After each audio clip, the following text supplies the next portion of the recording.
like a Hellcat.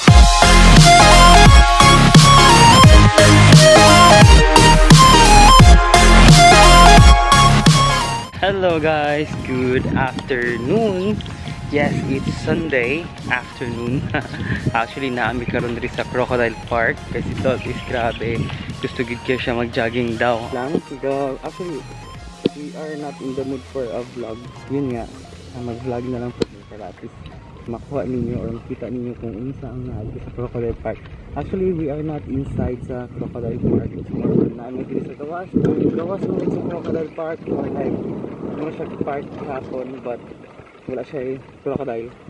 So yun, and wala lang, uban-uban lang ko kay Todd Guardia, Angel de la Guardia, and lang, i-share lang ako ang view kung unsang nadiri sa Crocodile Park. Actually, naamta ko yung vlog for Crocodile Park. Ang problema is naguba mong good.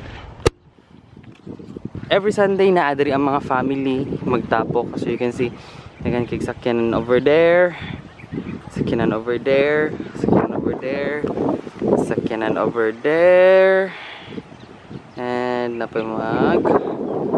Yes, gapo ang area, solemn, peaceful and beautiful. Dagan diri og nag-exercise, like for example, layo man na mo exercise to toy, layo man ako mauna-unaan. Ang naglaag-laag lang mi.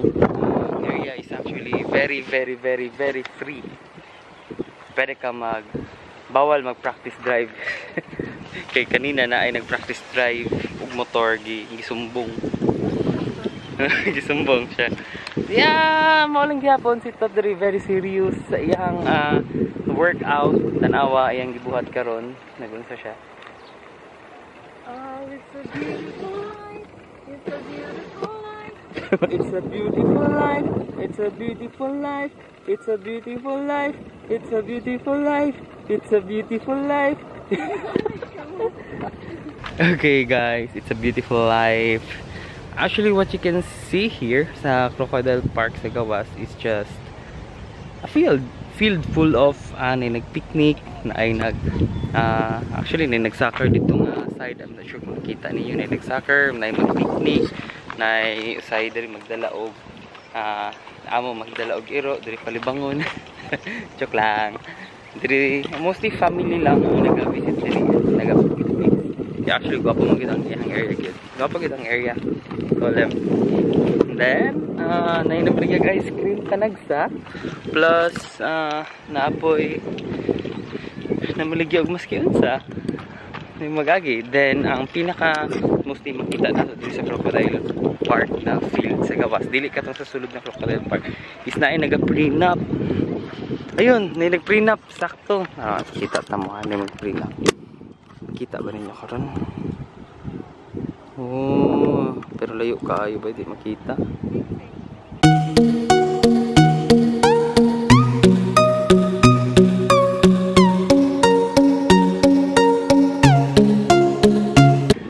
Oh, it's a beautiful life.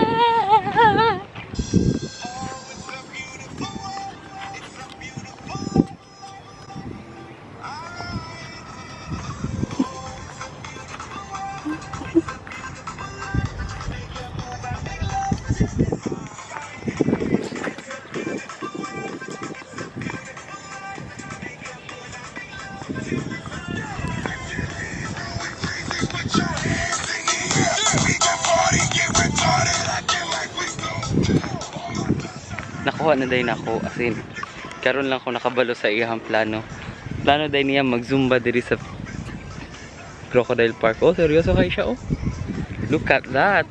Ano na po kung anong gusto gid niya mo diri sa Crocodile Park because gusto gid niya mag-zumba di ay. So actually it's a good idea, especially na gwapo ang place, fresh ang air, okay ang solemn ang lugar. It's Todd's idea.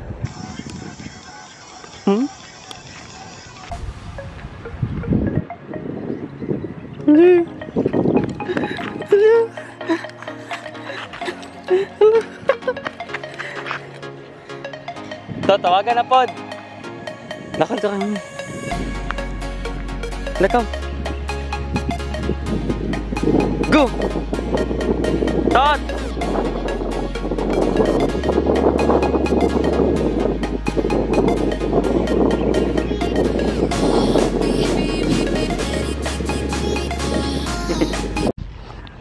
Okay, I went back to the car to get my selfie stick because ikabit na ko na siya diri sa ilalom sa camera. Kaya para ma-videohan ako og tarong si Toots. So, balik na ko guys. Kita sa nako. And just na nagdulag frisbee dito. Gusto ko mo try na pero ay, hindi ko ka-try na eh. Okay.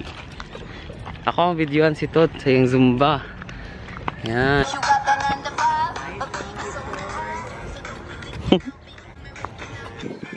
Pilay ah.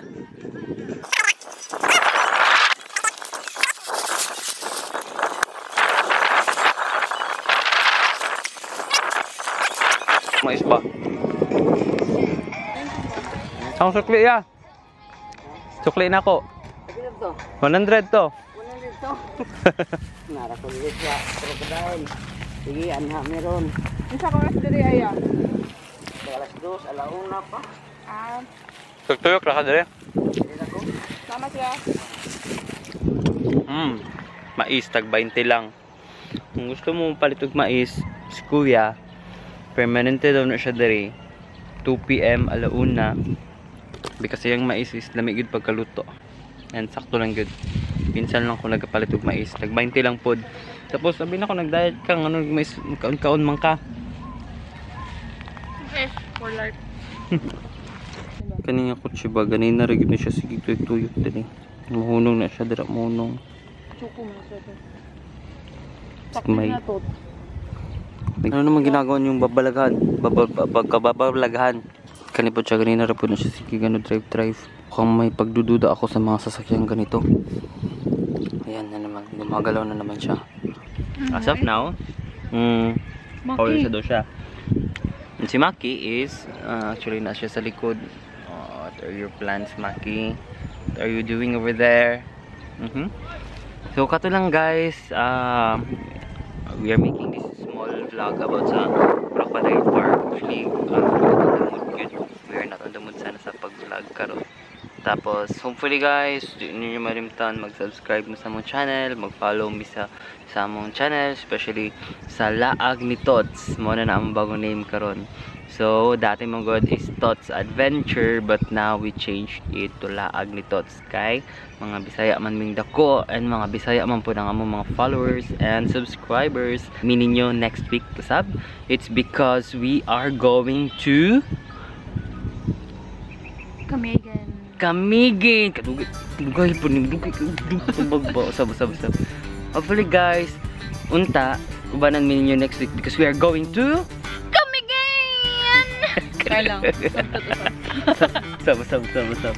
Maubanan mi ninyo next week because we are going to Camiguin Islands. Yes, of course. And we are going to be accompanied by one of our friends, si kisa ganito to, atong kauban si Aiza and her beloved lover. We are going to explore places sa Camiguin because it's Holy Week special. Yun yung gagawin na ang title sa mong vlog will be Holy Week special, but that's going to be a series of vlogs because daghan na siya nga vlogs, dili na siya isa lang because Camiguin is a wide play, actually it's a, not a very big island but tama lang island.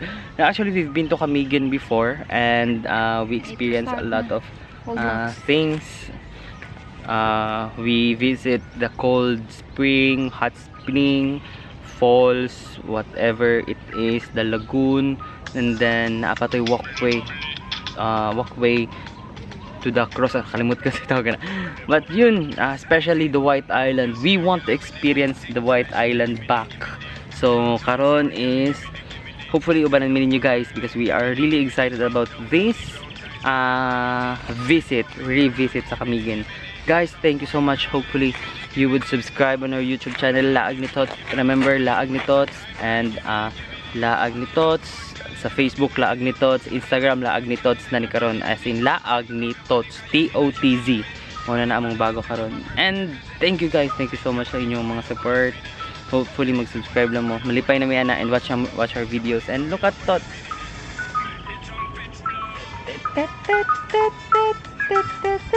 Wow, nag-trumpets. Guys, thank you so much and ice cream for sale of course.